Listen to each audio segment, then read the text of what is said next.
में सभी सभी बाइबल को उठाइएगा, बोलेगा मेरा परमेश्वर का वचन जीवित और तोहदारी तेज तलवार से भी तोहदारी तेज तलवार से भी चौका है। आज ये वचन मेरे हृदय को, मेरे जीवन को आर पार छेदने वाला है। आमीन। अपने बगल वाले का हाथ पकड़िएगा। परमेश्वर आज आपसे बात करने वाला है। वचन ध्यान से सुनना, सो मत जाना। प्रभु बात करने वाला है। पूछो बगल में, वचन सुनने के लिए तैयार हो? पूछिए, आर यू रेडी? हालेलुया। Are you ready? आमीन। प्रभु हमारी कलीसिया को इन दिनों वचन से बात कर रहा है, और मैं बता दूं, आज परमेश्वर अपना तलवार वाला वचन लेकर आया है। आमीन। डबल एज स्वर्ड, तोहदारी तलवार। अरे किसको किसको काटेगी, कहां कहां काटेगी मैं नहीं जानती, लेकिन ये वचन जरूर आपके हृदय को छेदेगी। हृदय कठिन मत करना। परमेश्वर की आत्मा जब आपसे बात कर रहा है तो सुनना, अधीन होना और पालन करना। आमीन। प्रकाशित वाक्य का तीसरा कलीसिया के विषय में आज हम ध्यान करने वाले हैं। The church of Pergamum. Pergamum की कलीसिया के बारे में हम ध्यान करने वाले हैं। प्रकाशित वाक्य दूसरा अध्याय 12वां वचन से लेकर 17 वचन तक इस कलीसिया के विषय में जो परमेश्वर की आत्मा ने कहा हम पढ़ सकते हैं। कोई एक जन इसे तेलुगु में और एक जन हिंदी में 12वां वचन से लेकर 17 वचन तक पढ़कर सुनाइएगा। పెర్గములో ఉన్న సంగపు దూతకు ఇలాగు వ్రాయుము, వాడి అయిన రెండంచులు గల ఖడ్గం గల వాడు చెప్పుచున్న సంగతులేవనగా, సాతాను సింహాసనమున్న స్థలంలో నీవు కాపురమున్నావని నేనెరుగుదును.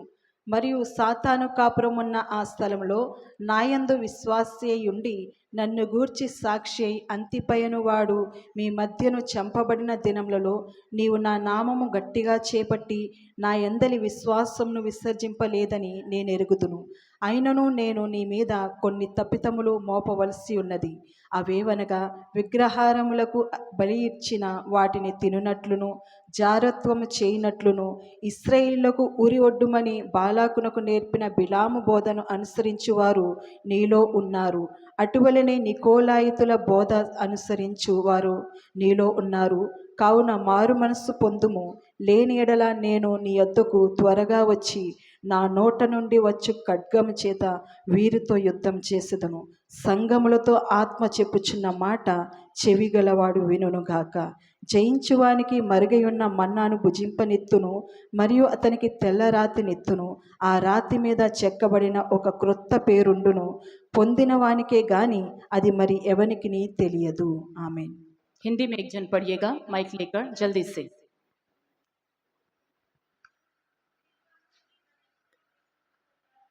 एक मिनट, माइक में पढ़िएगा। सभी अपने बाइबल में देखिएगा। पेरगमुन की कलीसिया के दूत को यह लिख, जिसके पास दो धारी और तेज तलवार है, वह यह कहता है कि मैं यह जानता हूँ कि तू वहाँ रहता है जहाँ शैतान का सिंहासन है। तू मेरे नाम पर स्थिर रहता है और मुझ पर विश्वास करने से उन दिनों में भी पीछे नहीं हटा जिनमें मेरा विश्वास योगी साक्षी अंतिपास तुम्हारे बीच उस स्थान पर घात किया गया जहाँ शैतान रहता है। पर मुझे तेरे विरुद्ध कुछ बातें कहनी है, क्योंकि तेरे यहाँ कुछ ऐसे हैं जो बिलाम की शिक्षा को मानते हैं, जिसने बालाक को इस्राएलियों के आगे ठोकर का कारण रखना सिखाया कि वे मूर्तियों पर चढ़ाई गई वस्तुएं खाए और व्यभिचार करे।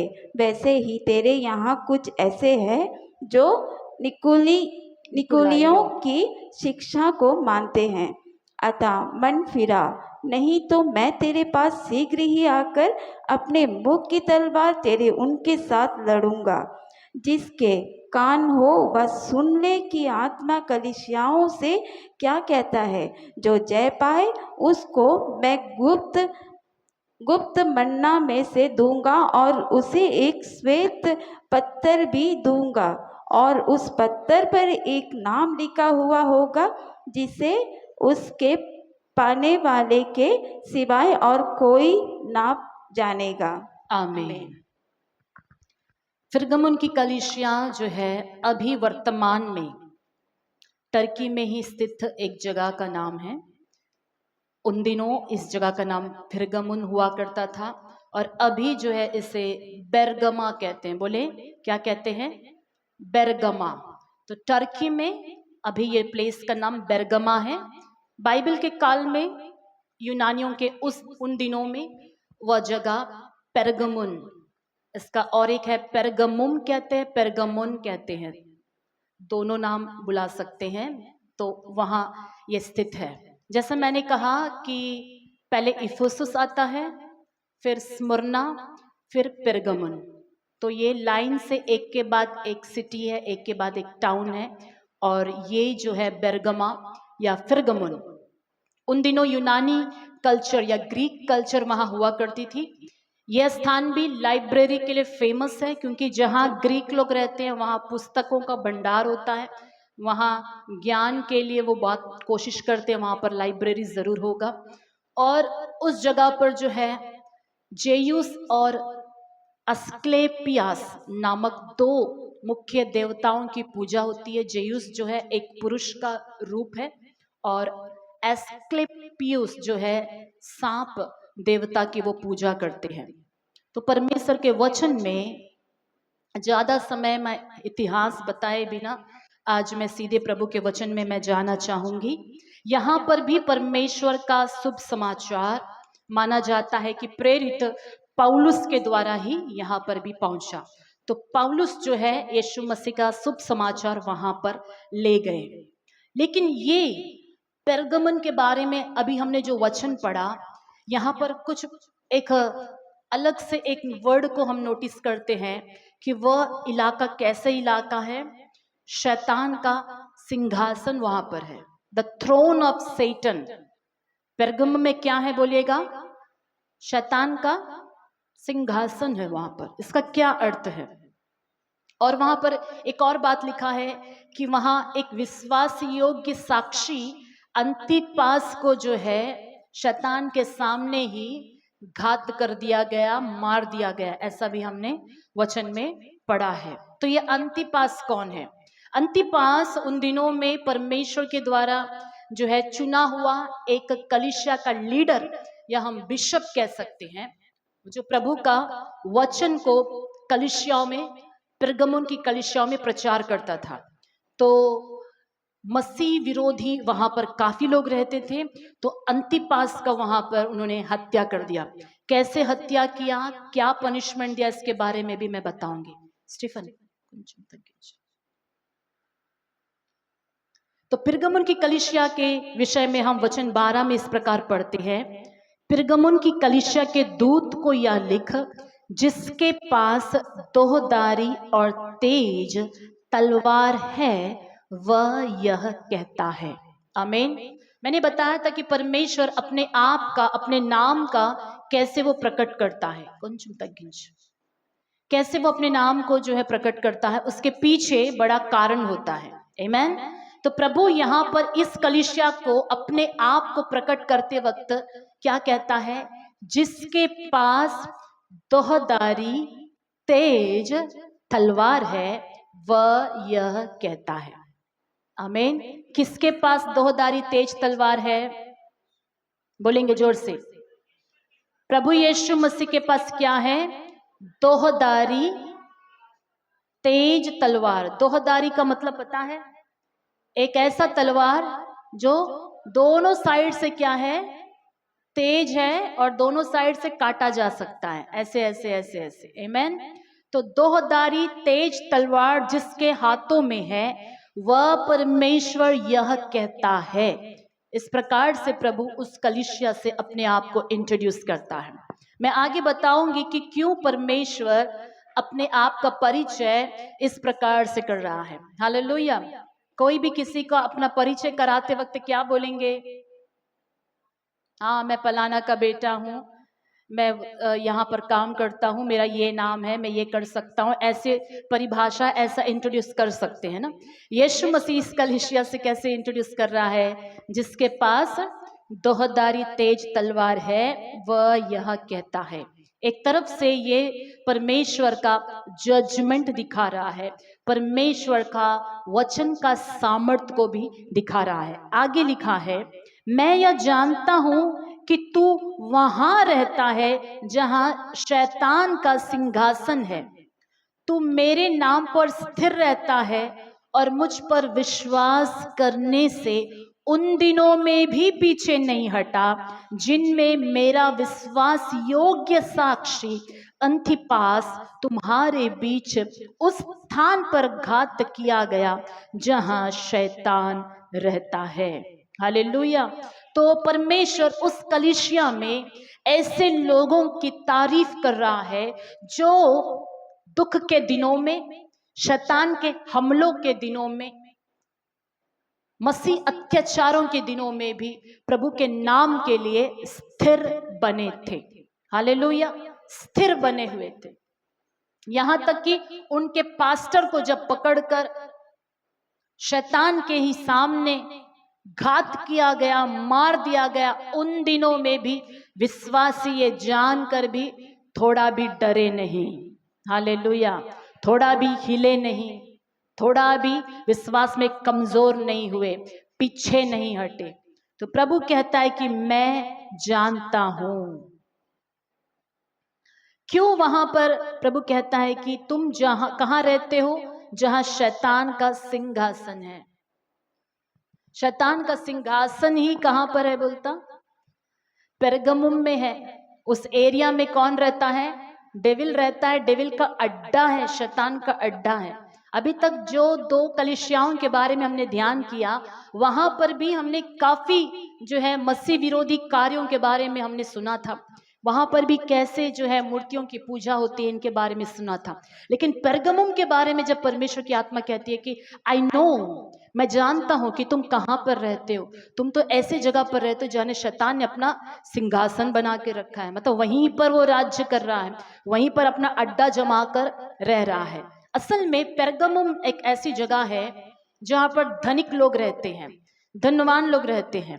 और इन धनवानों ने क्या किया, एक ग्रीक के जो कल्चर के जो लोग हैं, वहां पर जेयुस नाम की देवता के लिए, एक पुरुष देवता है जेयुस, ZEUS, ये जेयुस देवता के लिए एक वेदी बनाया, ऑल्टर। और वो वेदी जो है, आमतौर से वेदी जब हम कहते हैं तो वो कितना बड़ा होता है? ये टेबल या ये टेबल से डबल साइज का होगा वेदी बोलने से, जहां पर बलिदान चढ़ाए जाते हैं। लेकिन पेरगमुम में इस देवता के लिए जो बलि वेदी को उन्होंने बनाया, वो एक इमारत की तरह, कैसा है वो? एक इमारत की तरह, एक बिल्डिंग की तरह, एक बड़ा सा जो है स्ट्रक्चर की तरह, जहां पर सीढ़ियां चढ़कर जाकर वेदी उतना बड़ा है। हालेलुया।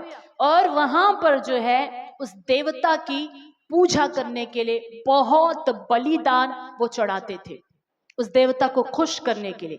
और उनका मानना है कि उनका जो देवता जेयुस है, वो जो है अपने एक प्रेम करने वाली प्रेमिका को लुभाने के लिए या आकर्षित करने के लिए एक बार बैल का रूप वो धारण कर लिया।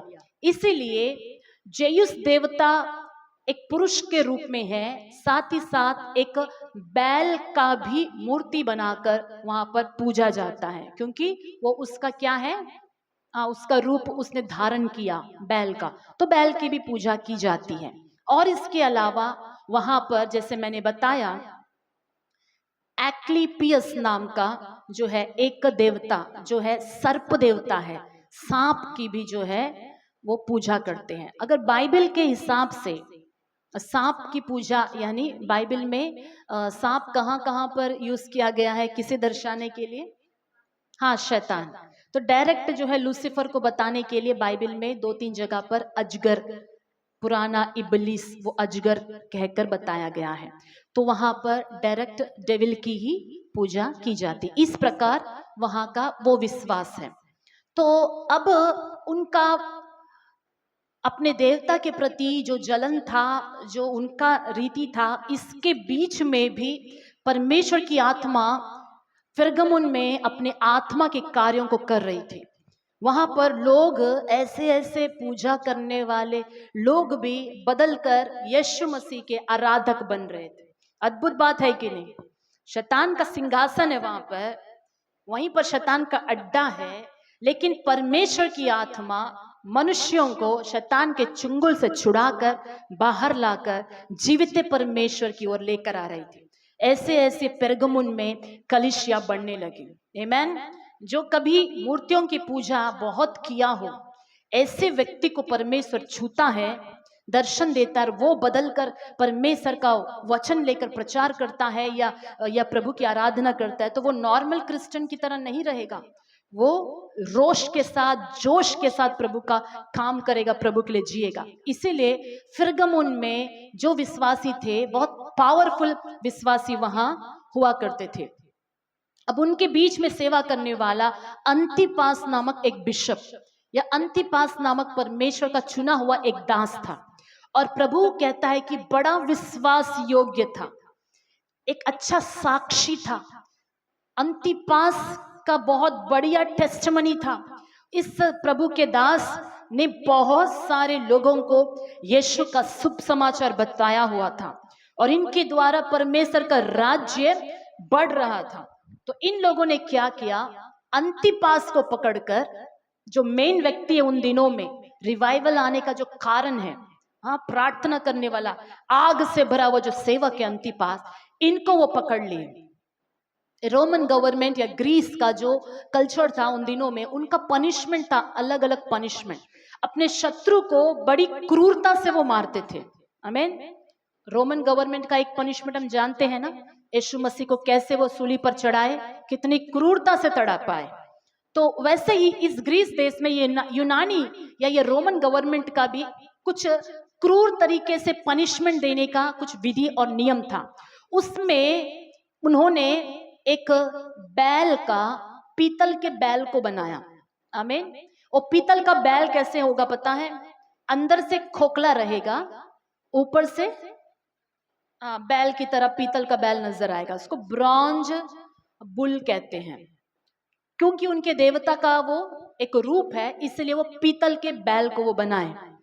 और उसका ऊपर में एक ढक्कन होता था, उसे खोलेंगे और जो उनके विरोधी, वो जिनको शत्रु मानते थे, उनको पकड़कर क्या करेंगे, उस बैल के अंदर डालकर क्या करेंगे, ऊपर से ताला मारकर बंद करेंगे, और नीचे से क्या करेंगे आपको पता है? आग लगाएंगे।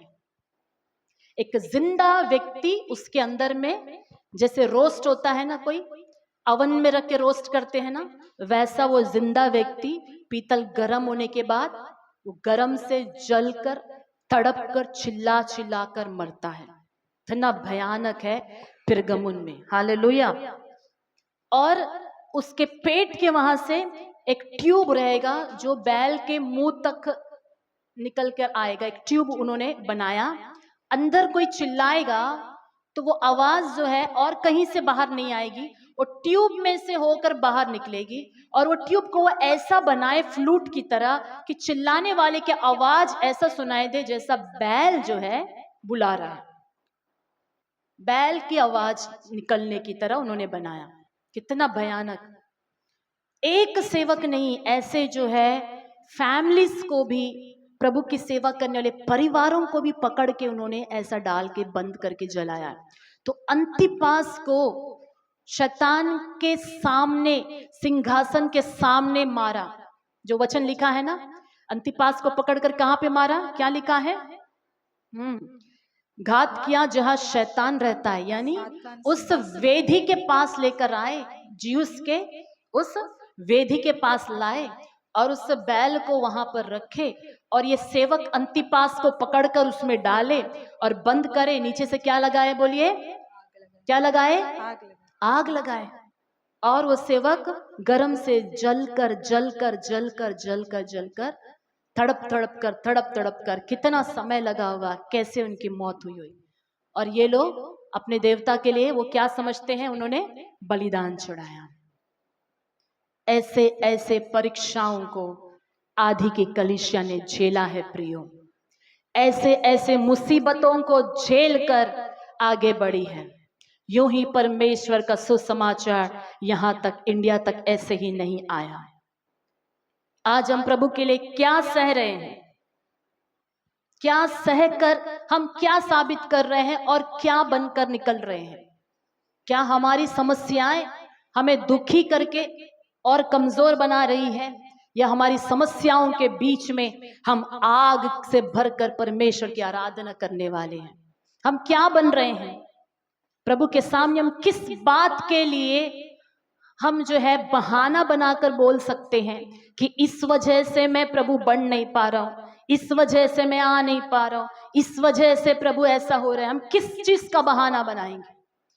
ये लोग जो हमारे सामने हैं, ये हमारे लिए एक चैलेंज दे रहे हैं, अंतिपास। और इस क्रिया को जानने वाले, इस घटना को देखने वाले मसीही, इस घटना को सुनने वाले मसीही, प्रभु का वचन कहता है उन दिनों में भी स्थिर बने हुए थे। हाथों को उठाकर स्तुति करें, हालेलुया। इतना भयानक तरीके से सेवक की मृत्यु हुई, फिर भी ऐसे मसीही है, ऐसे और भी सेवक लोग हैं जो अपने विश्वास में, अपने जो है प्रभु के जीवन में चलने में स्थिर बने हुए रहे। हालेलुया। शद्रक, मेशक, अबेदनगो के तरह ये लोग हैं। ये दानियल की तरह विश्वासी है जो किसी से, राजा की आज्ञा से डरते नहीं हैं, किसी मनुष्य के डराने से नहीं डरते हैं। हालेलुया। अब हम आगे वचन में देखेंगे 14वां वचन, 14th वर्स।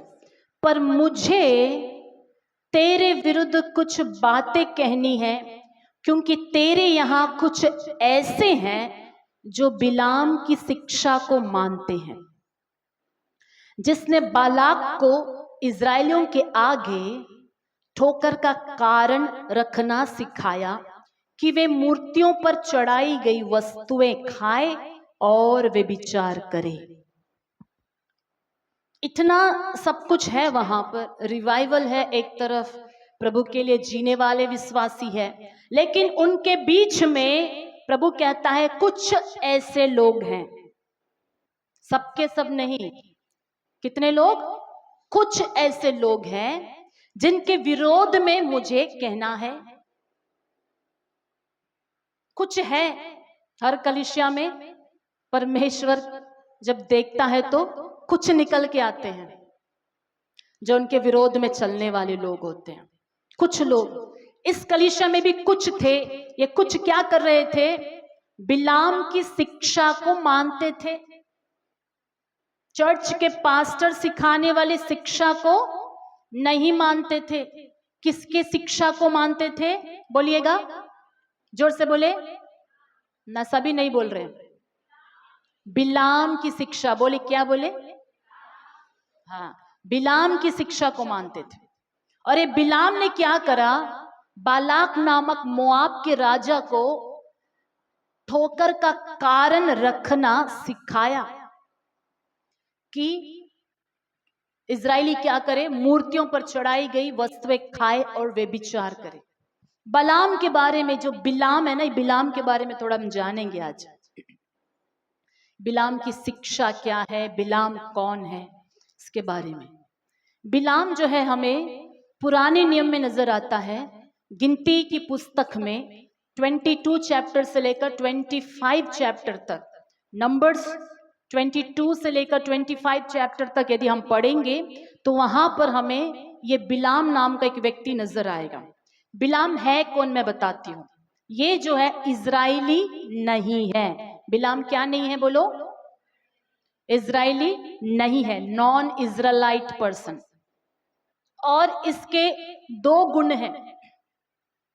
एक तरफ से ये प्रॉफिट की तरह दिखता है, पर वास्तव में वो है कौन? वो एक शकुन विचारने वाला, इंग्लिश में लिखा है डिविनर। डिविनर यानी शकुनము చెప్పేవాళ్ళు, आमेन। मिक्स्ड व्यक्ति, जो परमेश्वर की ओर से भी वाणी पाता है और जो शकुन विचारने वाला व्यक्ति है, जो अन्य जाति करते हैं, शकुनము చెప్పేవాళ్ళు ఉంటారు। शकुन विचारने वाले लोग होते हैं, आज के दिनों में भी है ना, शकुन विचारने वाले, ज्योतिषी बताने वाले, एस्ट्रोलॉजी बताने वाले। अभी तो मोबाइल में एस्ट्रोलॉजी बताया जा रहा है, अपना नाम बताओ, उम्र बताओ, तुम्हारी भविष्य बता दूंगा। कितने मसीह लोग उस ऐप को भी खोल के अपना नाम डालते होंगे, एज डालते होंगे, मेरा भविष्य पता चल जाए। प्रभु आपके विरोध में है, आपके पक्ष में नहीं है। ऐसा काम करोगे, किसके विरोध हो जाओगे आप? बोलो, परमेश्वर का विरोध हो जाओगे। तो ये काम ये करता था। तो ये बिलाम जो है मोआब में नहीं रहता था, मोआब से कहीं दूर रहता था। तो इजराइली जब मिस्र से बाहर निकले, शॉर्ट में बताऊंगी, तो ट्रैवल करते करते यहोशू जब उनको कनान में प्रवेश करवा दिया, पिछले हफ्ता का वचन का टू बी कंटिन्यू ले लेते हैं, और वो चलते चलते कई देशों को जीत कर आगे बढ़ते आए और अब पहुंच जाते हैं मोआब के सीमा के पास, मोआब देश। वहां पर सीमा के पास वो अपना डेरा कैंप लगाते हैं। अब मोआब का राजा, मोआब जो है पहाड़ी देश है। अब पहाड़ी देश से राजा देख रहा है कि तराई में ये इजरायली मिस्र से जो निकल कर आए और आते आते अनेक राजाओं को जीत जीत कर आए, लाल समुद्र पार करके फिरौन के साथ इन्होंने क्या क्या किया, सब करके अभी कहां पर आ गए हैं? मोआब की सीमा के पास आ गए। अब सीमा के पास ये एक दो लोग नहीं थे, 100-200 नहीं थे, लाखों की संख्या में थे। प्रभु का वचन कहता है कि इजरायलियों को प्रभु ने इतना ब्लेस किया कि लाखों की संख्या में मोआब का राजा, जिसका नाम है बाराक, बोले क्या नाम है? बिलाम और बाराक नाम को भूलिएगा मत। तो बाराक ने देखा कि अरे ये लोग मेरी सीमा के पास है और मैं जानता हूं कि ये जिधर जाते हैं टिड्डी के समान वो जगह को घास की तरह वो खाकर छट कर जाते, अगर ये आएंगे तो खत्म, मेरा देश, हमारा देश को कब्जा करेंगे। अभी क्या करना है राजा को? वास्तव में युद्ध करके जीतना है। बोलिए क्या करके जीतना है? लेकिन ये राजा शकुन विचारने में ज्यादा बिलीव करता था, श्राप देने में ज्यादा विश्वास करता था। आमेन। क्या देने में? बोलो, लोगों को क्या देना है? श्राप देना है। तो श्राप देने के लिए इन्होंने क्या किया? अपने पुरनियों को बुलाया और महल का बेस्ट से बेस्ट धन देकर इनको भेजता है, पितोर भेजता है, जहां ये बिलाम रह रहा है। अब ये लोग जो है पैसा लेकर किसके पास जाते हैं? बोलिए, बिलाम के पास जाते हैं और राजा की सारी बातें सुनाते हैं। राजा आपको बुला रहा है, आओ और ये पैसे लो। और राजा चाहता है कि आप आकर किनको श्राप दो? इजरायलियों को श्राप दो। अब बिलाम ने सोचा क्या है, अच्छा ऑफर है। वो जाता है पता लगाने के लिए परमेश्वर की क्या वाणी है, और प्रभु उससे बोलता है उन लोगों के पास मत जाना। आमेन। कहां पर मत जाना? इजरायलियों को श्राप देने नहीं जाना। हम पढ़ेंगे उस वचन को, गिनती की पुस्तक में आएंगे 22वां अध्याय। 22वां अध्याय 12 वचन में इस प्रकार लिखा है, వారితో వెళ్ళకూడదు, ఆ ప్రజలను శపింపకూడదు, వారితో వెళ్ళకూడదు, ఆ ప్రజల్ని శపించకూడదు। बोलो सभी बोलो, వారితో వెళ్ళకూడదు, ఆ ప్రజలను శపింపకూడదు, వారు ఆశీర్వదింపబడిన వారు అని బిలాముతో చెప్పారు। ओके, परमेश्वर ने बिलाम से कहा तो इनके संग मत जाना, उन लोगों को श्राप मत दे, क्योंकि वे आशीष के भागी हो चुके हैं। हालेलुया। परमेश्वर ने जिसको आशीष के भागी कर दिया है, यदि उसको श्राप देने के लिए कोई ज्योतिषी आए, कोई भी टोपी पहन के आए, कोई कुछ भी लेकर आए, वो शाप उसके ऊपर काम नहीं करेगी। आमेन। बोलो मैं आशीष पाया हुआ व्यक्ति हूं। जोर से बोले मैं आशीष पाया हुआ व्यक्ति हूं। कोई शाप मुझ पर काम नहीं करेगी। आमीन। हम आशीष पाए वाले लोग हैं, परमेश्वर के द्वारा चुने हुए लोग हैं। कोई शाप हम पर काम नहीं करेगी, नहीं करेगी। तो ये व्यक्ति परमेश्वर से पूछता है, प्रभु ने साफ कह दिया मत जाना। तो इसने बोल दिया कि मैं नहीं आ सकता बाबा। तो ये राजा के पास जाके राजा को बोले, बिलाम आने से मना कर दिया, पैसा लेने से मना कर दिया। राजा ने कहा कि कैसे ये व्यक्ति पैसों के लालच में फंसा नहीं, मेरे बुलाने से आया नहीं, अब और ज्यादा ले जाओ पैसा और उसको बोलो कि मैं उसका घर सोना से भर दूंगा। घर क्या से भर दूंगा? सोने से भर दूंगा। मोआब का बेस्ट बेस्ट चीजों से भर दूंगा। राजमहल का बेस्ट बेस्ट फर्नीचर से तुम्हारा घर भर दूंगा। जमीन चाहिए, जायदाद चाहिए, सब कुछ दे दूंगा, बस तुम आओ और मेरे निमित्त इन लोगों को श्राप दो। जब दूसरी बार ज्यादा लालच देकर भेजा गया, बिलाम फिर परमेश्वर के पास पूछने जाता है, क्या परमेश्वर की वाणी एक बार कहने से काफी नहीं है? बोलिएगा। पहला बार जो गलत प्रभु ने बोला गलत है, तो वो क्या है? वो गलत ही है। सेकंड टाइम फिर प्रभु से मांगने से गलत क्या नहीं हो जाएगा? सही नहीं हो जाएगा। लेकिन सेकंड टाइम में घूस क्या आया? ज्यादा आया। बोले घूस क्या आया? घूस ज्यादा आया। तो ये घूस का जो काम है, राजा लोग के उस टाइम से चल के आ रहा है। किस व्यक्ति को अपने हाथ में रखने के लिए कैसे घूस दिया जाए। तो बिलाम को क्या चाहिए? धन संपत्ति की कमी है, ऑर्डिनरी कंगाल भिक्षा मांगने वाला एक ज्योतिषी है। अब उसको इतना बड़ा हॉनर मिल रहा है, अभी पैसों के लालच में वो जाना चाह रहा है और शाप देना चाह रहा है। मन में है उसको कि मुझे चाहिए, मुझे चाहिए। तो पैसों के लिए कुछ भी, पैसा क्या कर देती है? किसी को भी बोलो अंधा कर देती है। बोलो पैसा क्या करती है? अंधा कर देती है। बिलाम के बारे में नए नियम में कुछ वचन है, पहले उसको पढ़ेंगे फिर हम आगे जाएंगे। दूसरा पत्रस 2 पेतरु 2 अध्याय, दूसरा पत्रस 2 अध्याय एक बार हम खोलेंगे। दूसरा पत्रस 2 अध्याय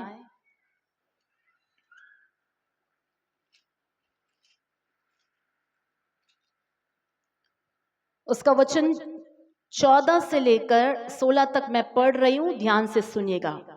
उनकी आंखों में व्यभिचार बसा हुआ है और वे पाप किए बिना रुक नहीं सकते। वे चंचल मन वालों को फुसला देते हैं, उनके मन को लोभ करने का अभ्यास हो गया है। वे संताप की संतान हैं, वे सीधे मार्ग को छोड़कर भटक गए हैं और बहोर के पुत्र बिलाम के मार्ग पर हो लिए हैं, जिसने अधर्म की मजदूरी को प्रिय जाना, पर उसके अपराध के विषय में उल्हाना दिया गया। यहाँ तक कि आबोल गधी ने मनुष्य की बोली से उस भविष्यद्वक्ता को उसके बावलेपन से रोका। आमीन। अधर्म की मजदूरी के लिए परमेश्वर की आज्ञा को उसने टालकर अधर्म की मजदूरी को क्या जाना? प्रभु का वचन कहता है प्रिय जाना। घूस को क्या समझा? प्रिय समझा। और एक वचन हम पढ़ेंगे यहूदा की पत्रिका में, आइएगा प्रकाशित वाक्य से ठीक एक पेज पहले, यहूदा की पत्री उसका पहला अध्याय 11वां वचन इस प्रकार कहता है, उन पर हाय, क्योंकि वे कैन की सी चाल चले और मजदूरी के लिए बिलाम के समान भ्रष्ट हो गए। आमीन। एक जगह लिखा है कि अधर्म का मजदूरी को प्रिय जाना, और दूसरी जगह पर परमेश्वर की आत्मा लिखता है कि ये क्या हो गया? भ्रष्ट हो गया। कौन? बिलाम क्या हो गया? बोलिएगा। भ्रष्ट हो गया। कैसे भ्रष्ट हो गया? घूस लेके भ्रष्ट हो गया। और एक भाषा में इसे हम सुपारी कह सकते हैं। सुपारी किलर होते हैं ना, पैसे लेकर क्या करना है, मर्डर करना है। ये वैसा ही एक काम है। अब राजा इसको घूस दे रहा है, आके क्या करना है, शाप देना है मरने के लिए। और शाप कैसा शाप है कि इजरायली क्या हो जाए, मर जाए। सुपारी लेने की तरह एक काम कर रहा है, अधर्म का मजदूरी।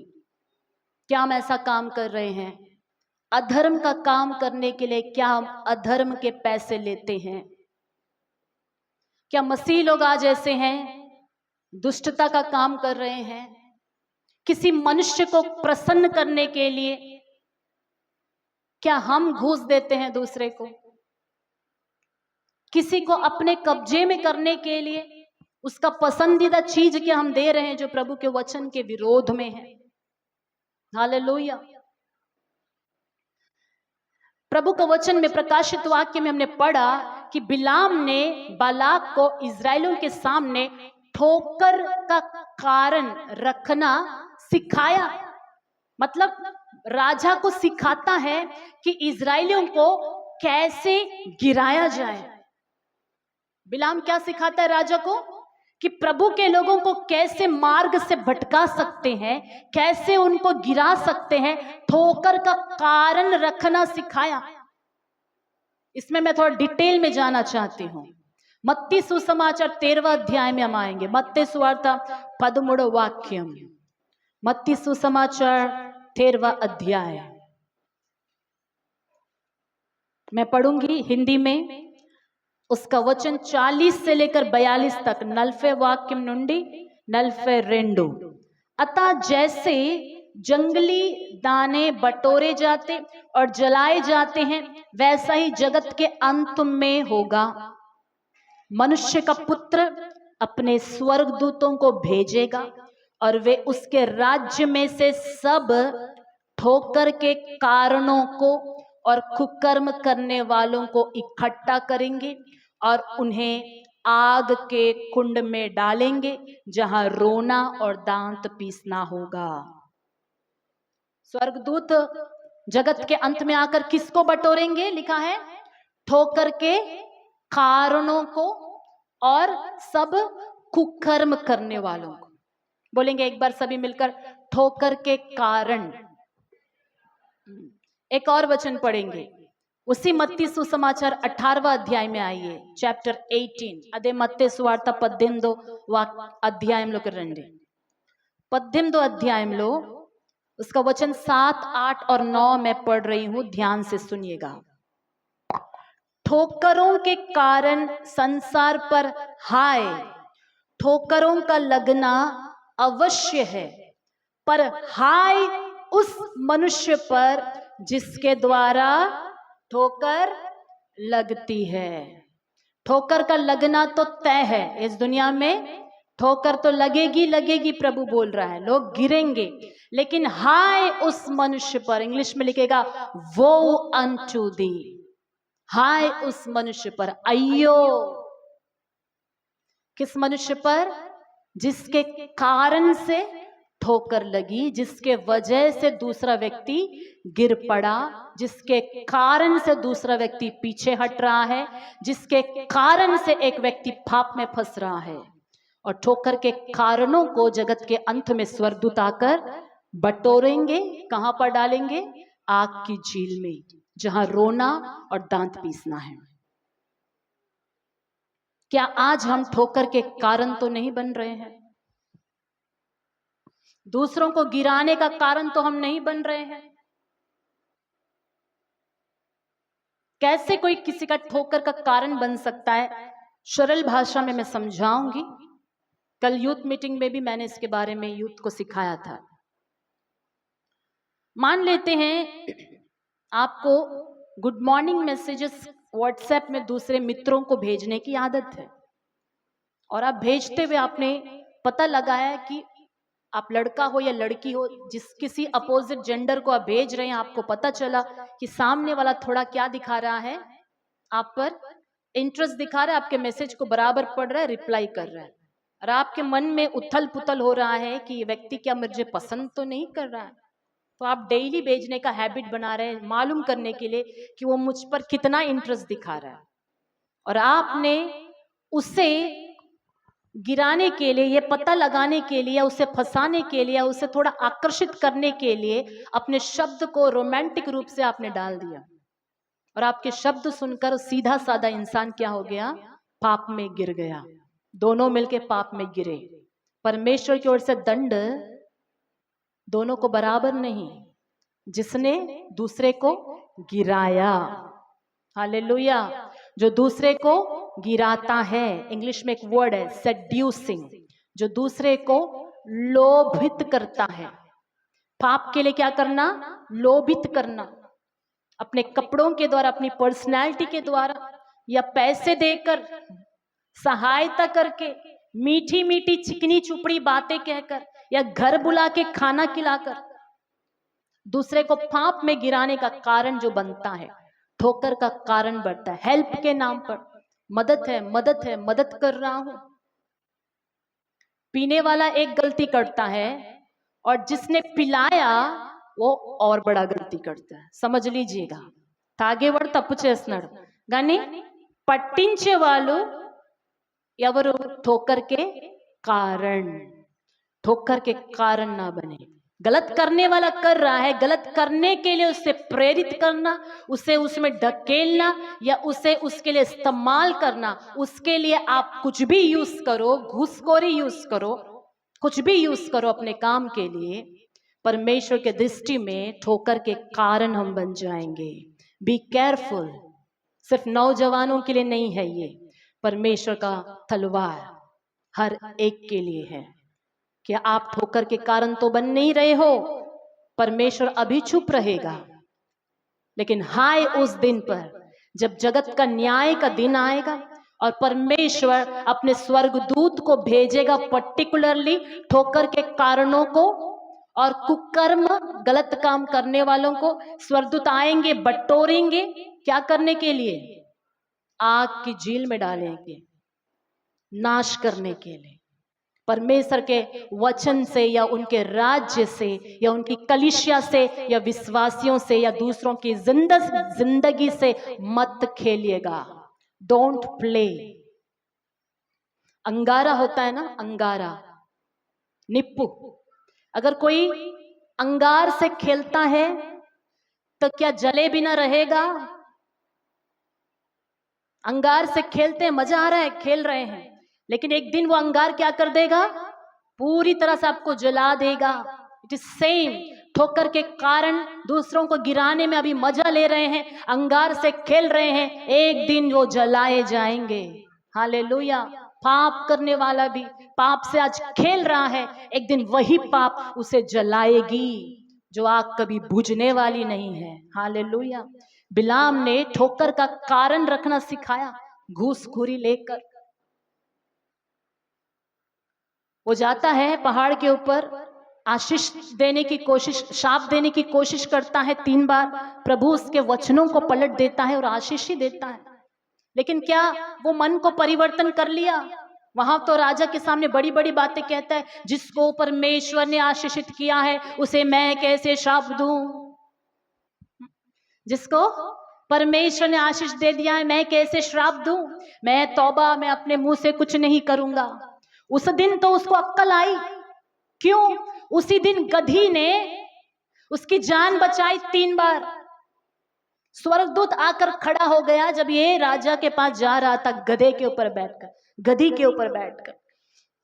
और एंजल ऑफ द लॉर्ड, प्रभु का वचन कहता है कि परमेश्वर का स्वर्गदूत इस बिलाम के मार्ग में आकर तलवार लेकर आता है। याद रखिएगा, क्या लेकर आता है? दोहदारी तलवार। कि तू किसे श्राप देने, किसके पैसे लेकर, घूस लेकर यहां से गया है? 3 बार गधी ने उसे बचा लिया। तीनों बार उसने अपने गधी को मारा, परमेश्वर ने गधी के मुंह को खोल दिया। तब गधी बोलती है कि तू मुझे क्यों मार रहा है?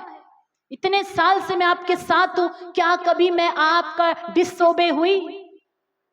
इस भविष्यद्वक्ता को परमेश्वर बात करने से नहीं समझ में आया। कौन बात करना पड़ा? गधी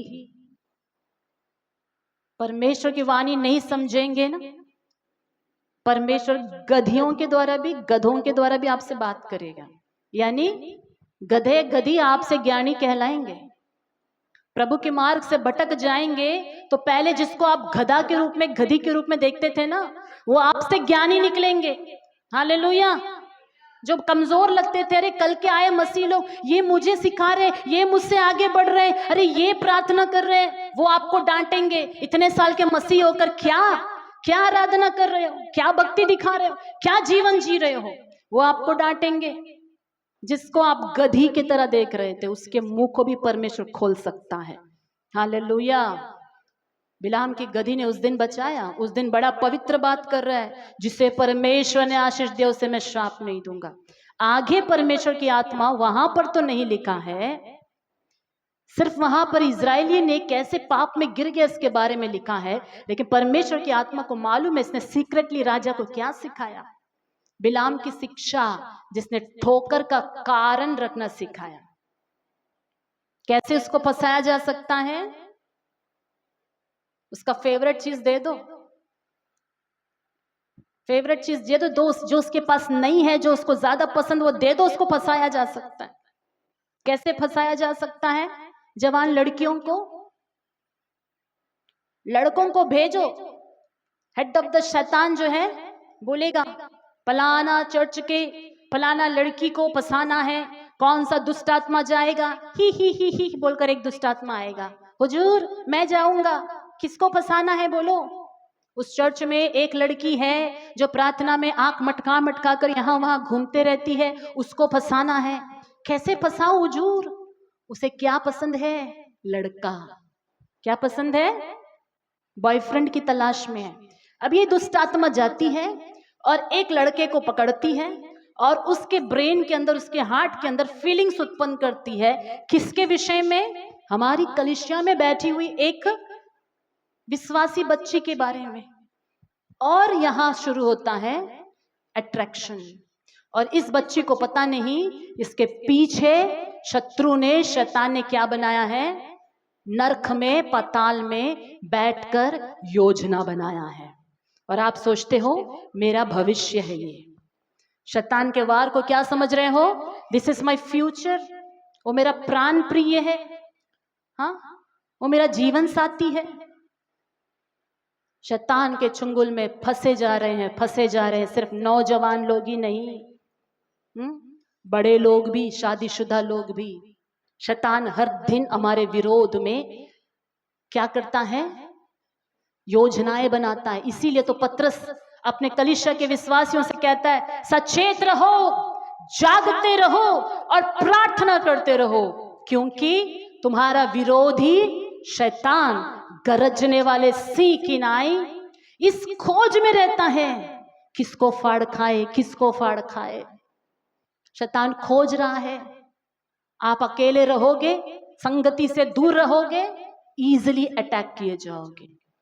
प्रार्थनाओं में आओगे नहीं, दूर दूर रहोगे, अपने काम से मतलब रखोगे, अपने घर के अंदर रहोगे, अपनी पढ़ाई करोगे, अपना फ्यूचर देखोगे, अकेले में आप हो, शैतान आपको खोज लेगा। हालेलुया।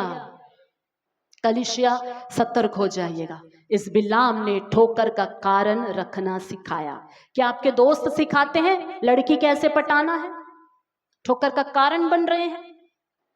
शराब कैसे पीना है दोस्त लोग सिखाते हैं नौजवानों। ड्रग्स कैसे लेना है, गांजा कैसे लेना है, पान कैसे खाना है, मूवी कहां देखने जाना है, कौन सा मूवी रिलीज हुआ है, सिनेमा थिएटर का टिकट्स आपके दोस्त लोग बुक कर रहे हैं।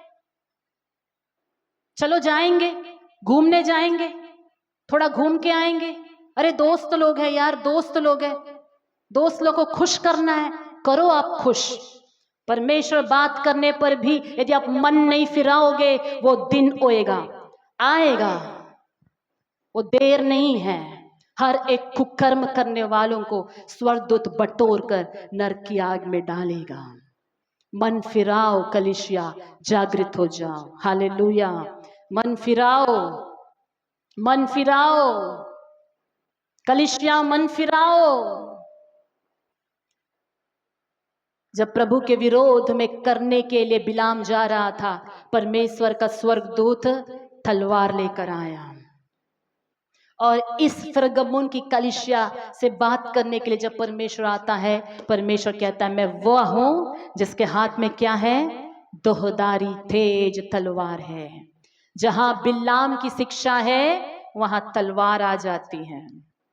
उस दिन भी बिलाम को खत्म करने के लिए आया था स्वर्गदूत तलवार लेकर, और इस कलीसिया में क्योंकि बिलाम की सी हरकतें हैं, फिर से परमेश्वर वही तलवार लेकर आया। हालेलुया। क्या टीचिंग है बिलाम की? मूर्ति पूजा करना सिखाया उसने, और क्या सिखाया इजरायलियों को? व्यभिचार करना सिखाया। बोलिए, मूर्ति पूजा, व्यभिचार परमेश्वर के विरोध कार्य हैं। देखेंगे परमेश्वर के वचन में से, गिनती की पुस्तक में आएंगे, नंबर्स चैप्टर 25, नंबर्स चैप्टर 25, गिनती की पुस्तक 25वां अध्याय।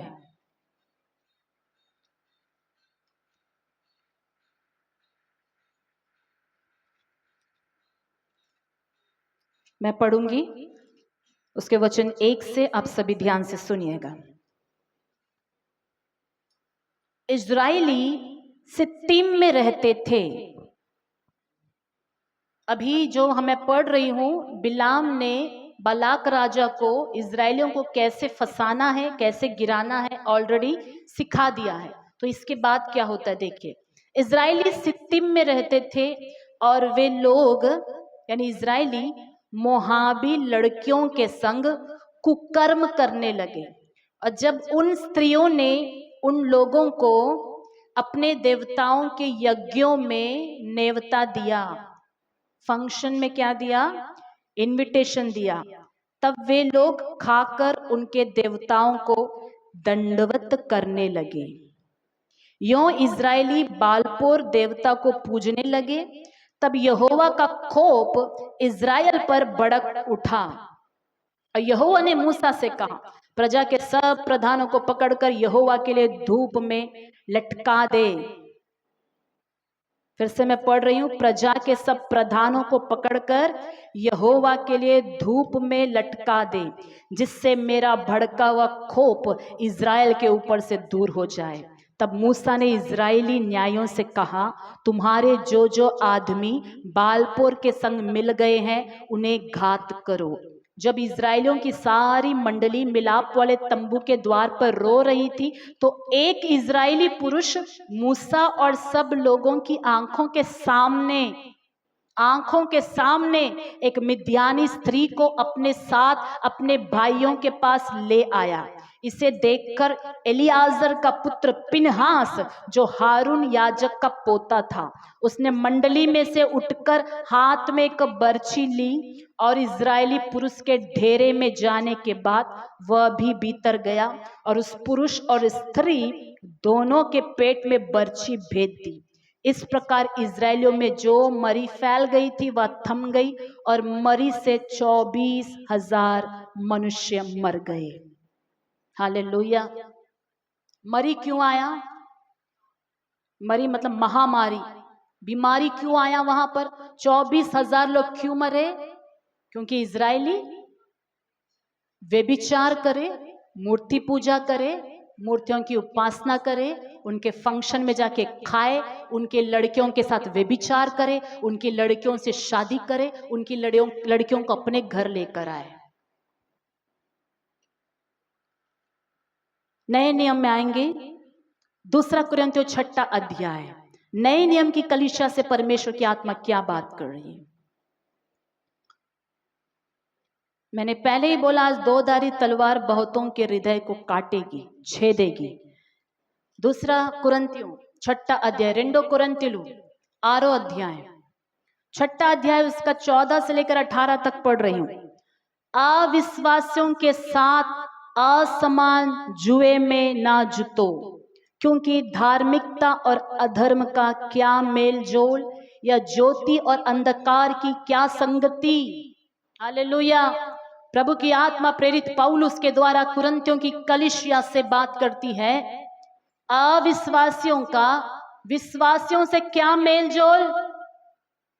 कलीसिया के विश्वासियों, आपका अविश्वासियों के साथ क्या रिश्ता, क्या संगति, क्या मेल जोल? धार्मिकता और अधर्म का क्या मेल जोल? धार्मिकता का अधर्म से क्या फ्रेंडशिप? नहीं, मेरा फ्रेंडशिप है, फ्रेंडशिप है। क्या फ्रेंडशिप? प्रभु का वचन कहता है अन्य जातियों के साथ क्या फ्रेंडशिप है आपका? ज्योति और अंधकार की क्या संगति? अंधकार और अंधकार की संगति हो सकती है, लेकिन ज्योति और अंधकार की संगति नहीं हो सकती। हालेलुया। अगर आप भी अंधकार से संगति करते हैं तो परमेश्वर की दृष्टि में आप अंधकार में हो, इसीलिए आपको अंधकार पसंद आ रहा है। अंधकार वालों को क्या पसंद आएगा बोलिएगा? अंधकार ही पसंद आएगा। अविश्वासियों को कौन पसंद आएगा?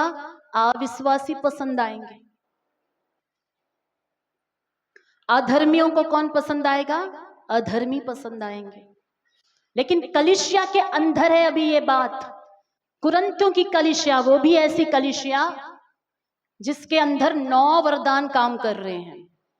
अन्य भाषा बात करने वाले, भविष्यवाणी करने वाले, दर्शनों और गूढ़ बातों का अर्थ बताने वाले, चंगाई का वरदान का इस्तेमाल करने वाली कुरिन्थियों की अभिषिक्त कलीसिया के अंदर है ऐसे लोग। कुछ लोग, सब लोग नहीं, कुछ लोग जो अधर्मियों के साथ क्या बना के रखे हैं? मेल जोल, फेलोशिप बना के रखे। अधर्मियों को अपने घर बुलाकर बिरयानी बनाकर, चिकन बनाकर, परोस कर, खिलाकर फ्रेंडशिप बढ़ा रहे हैं। अधर्मियों के साथ क्या मेल जोल? अधर्मियों के साथ पिकनिक जाते हैं, अधर्मियों के साथ घूमने के लिए जाते हैं। क्यों संगति बढ़ा रहे हो अधर्मियों के साथ? अंधकार के साथ क्यों अपना रिश्ता गहरा कर रहे हो? क्यों टाइम पास कर रहे हो दुनिया के लोगों के साथ? परमेश्वर ने आपको अपने लहू से खरीदा और एक पवित्र समाज कहकर आपको चुना है, ठहराया है। आपका क्या संगति अन्य जातियों के साथ? जिस सुसमाचार के अलावा कोई और कारण है तो दूर रहिएगा। मैंने पहले ही बोला, लड़के लड़कों को सुसमाचार बोलिएगा, लड़कों को लड़कियों के लिए बोझ रखने की जरूरत नहीं, और लड़कियां लड़कियों को सुसमाचार बोलिएगा। यदि अन्य जाति है तो आपको लड़कों के लिए बोझ रखने का जिम्मेदारी सौंपा नहीं गया है। जो खुद खड़ा नहीं हो सकता वो दूसरों को कैसे बचाएगा? आमीन। सहायता सहायता बोलकर खुद ने मत जाओ। पिछले सप्ताह से पहले सप्ताह यूथ मीटिंग में एक सवाल मुझसे पूछा गया था, अन्य जातियों को कैसे उद्धार में लाया जा सके। मैंने बोला कि पहले आप बलवंत बनो, पहले खुद प्रार्थना करने वाले व्यक्ति बनो, पाप से जीतो, रोज वचन पढ़ो। पहले एक एग्जाम्पल मैंने दिया था, मैं आपको भी देती हूं। एक उद्धार नहीं पाया व्यक्ति किधर है पता है? पानी में डूब रहा है। मान लेते कहां डूब रहा है? समुद्र में डूब रहा है। समझने के लिए कि गहरा स्विमिंग पूल में डूब रहा है।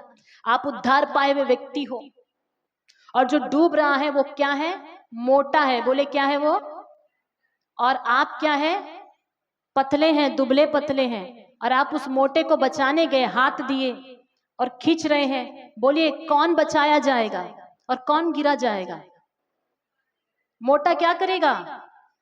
हाँ, जो बाहर है उसे आसानी से, जो पानी में वो खींच सकता है, क्योंकि गुरुत्वाकर्षण शक्ति उसे खींच लाएगी नीचे। आप नहीं खींच सकते हो जब तक कि आप बलवंत ना बनो। आमीन। और उसके अंदर जो डूबा है, बलवंत को बांधने की शक्ति तक आप पहुंच नहीं पाए हो। अगर वो दुबला है, आप मोटे हो तो खींच लोगे। इसीलिए बहुत सारे लोग, मैं खड़ा हूं, मैं स्ट्रांग हूं, मैं विश्वासी हूं, मेरे परिवार ठीक है ठीक है ठीक है, और कब गिर जाते हो पता नहीं। क्यों? बचाने का जिम्मा लेकर गए हो। पहले अपने आप को बचाओ कलीसिया। ये नहीं है कि कलीसिया को सुसमाचार की जिम्मेदारी नहीं है, लेकिन भ्रम में मत पड़ो।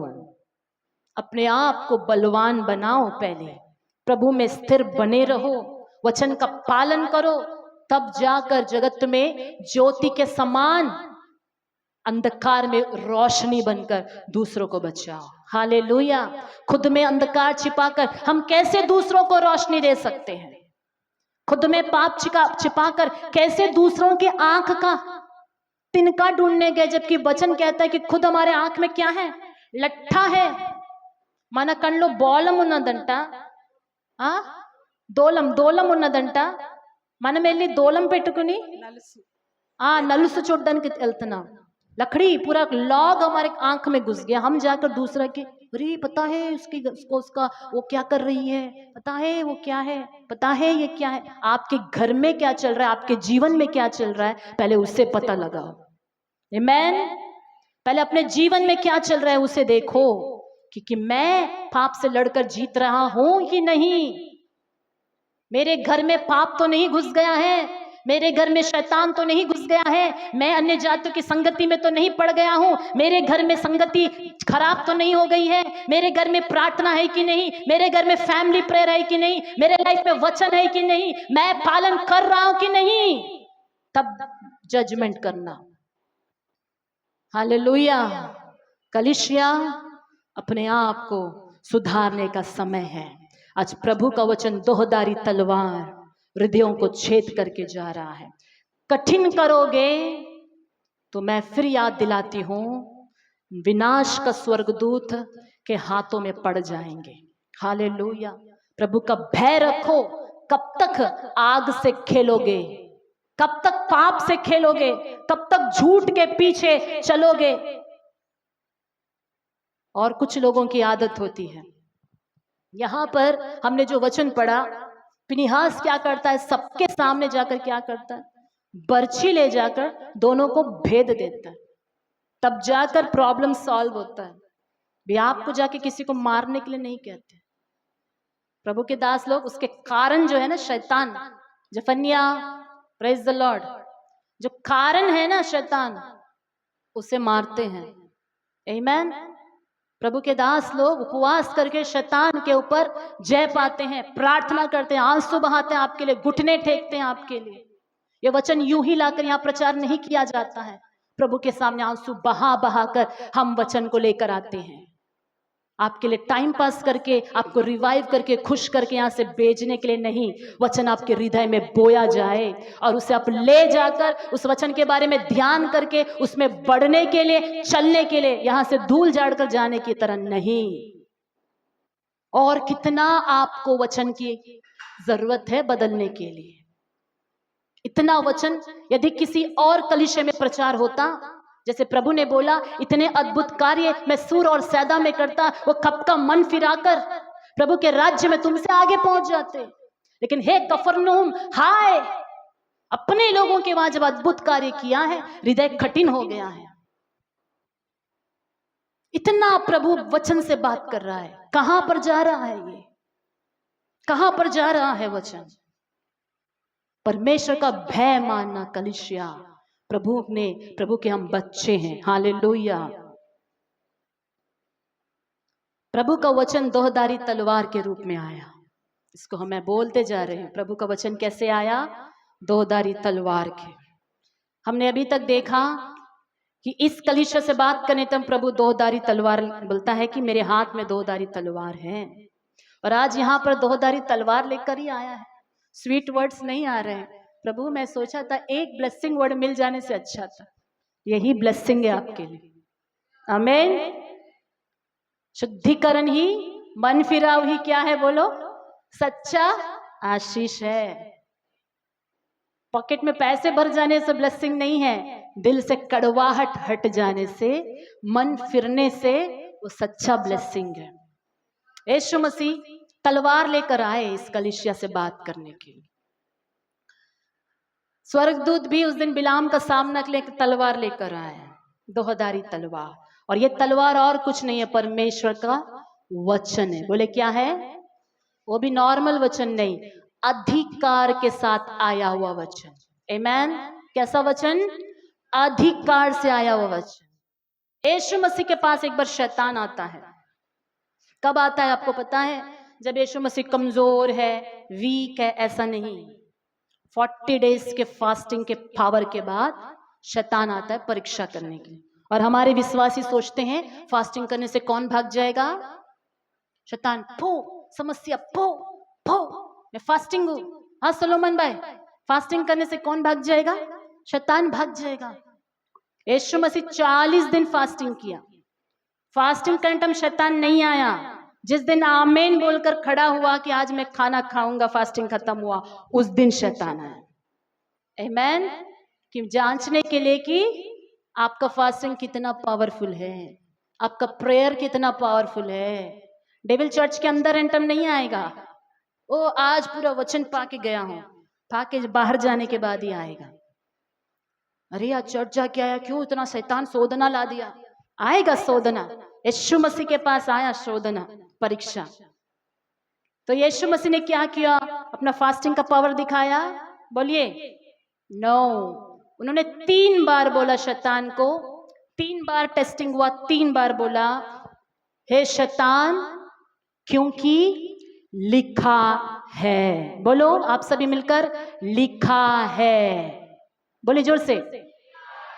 हाँ, प्रभु के वचन में ऐसा लिखा है, ऐसा लिखा है। और वो क्या लिखा है? बोल बोल कर शैतान की वाट लगा दी, भगा दिया शैतान को। और शैतान क्या हो गया? बोलो 9 2 11 हो गया। बोलो क्या हो गया? 9 2 11 हो गया। किस चीज से भागा शैतान? वचन से।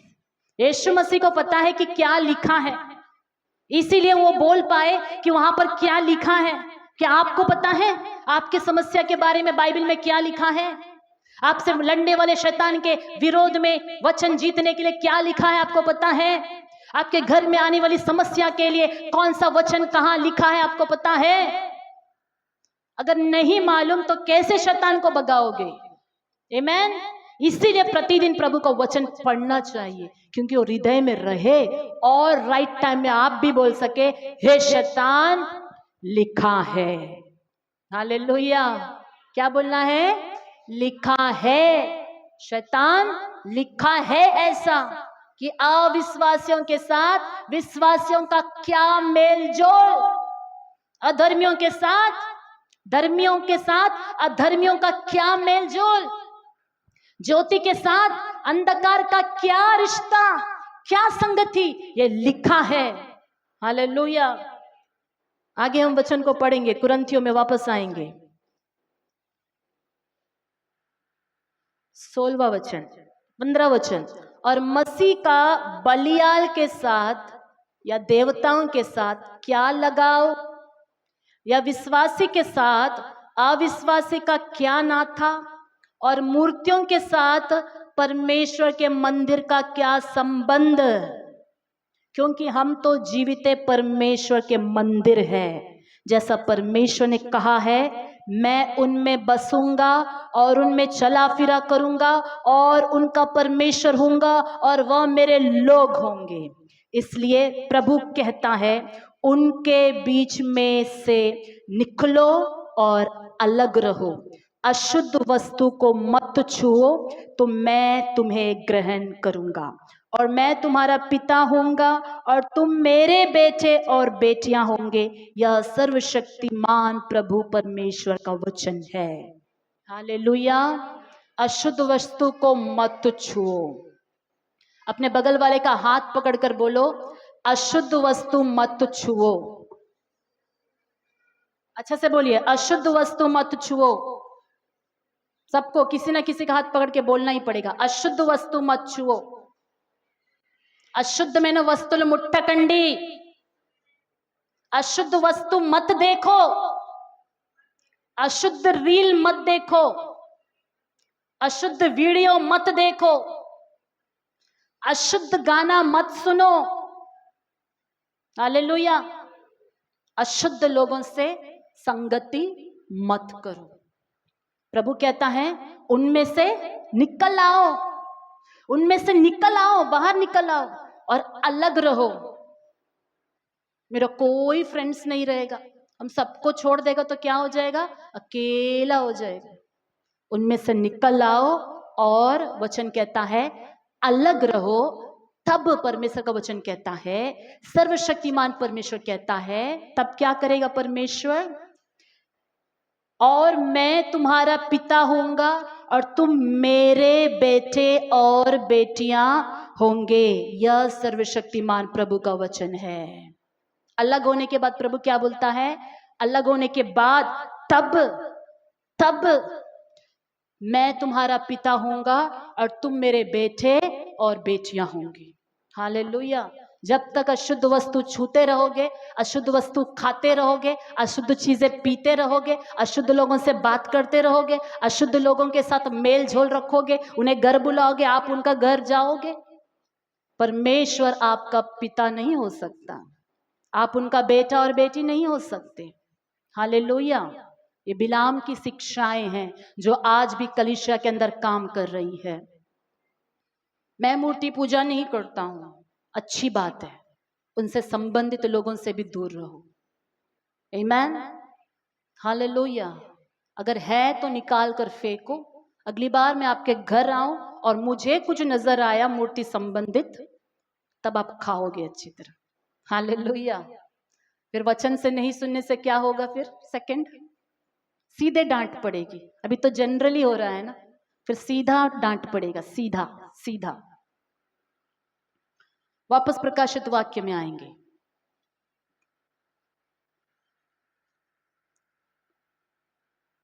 वैसे ही तेरे यहां कुछ ऐसे हैं जो निकुलाइयों की शिक्षा को मानते हैं।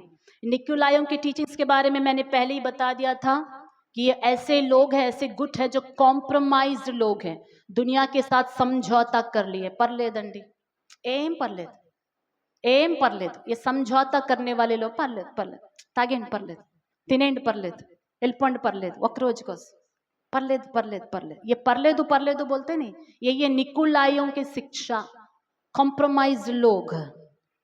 वैसे ही तुम्हारे यहाँ ऐसे कुछ है जो निकुलाइयों की शिक्षा को मानते हैं। अतः मन फिरा, नहीं तो मैं तेरे पास शीघ्र ही आकर अपने मुख की तलवार से उनके साथ लड़ूंगा। आमीन। परमेश्वर हमारा पिता है, लेकिन जो मन नहीं फिराता है, ऐसा समय आने वाला है उनसे और कोई नहीं लड़ेगा। कौन लड़ेगा? प्रभु कहता है मैं खुद लड़ूंगा। अब चाहते हैं कि प्रभु हमसे लड़े या आलिंगन करे, गले लगाए, चूमे हमें। हमारा परमेश्वर हमारा विरोधी नहीं होना चाहिए, लेकिन मन नहीं फिराने वालों से प्रभु कहता है कि अगर अतः मन नहीं फिराओगे तो मैं आऊंगा और अपने मुख की तलवार से उनसे लड़ूंगा। जिसके कान हो वह सुन ले कि आत्मा कलीसियाओं से क्या कहता है।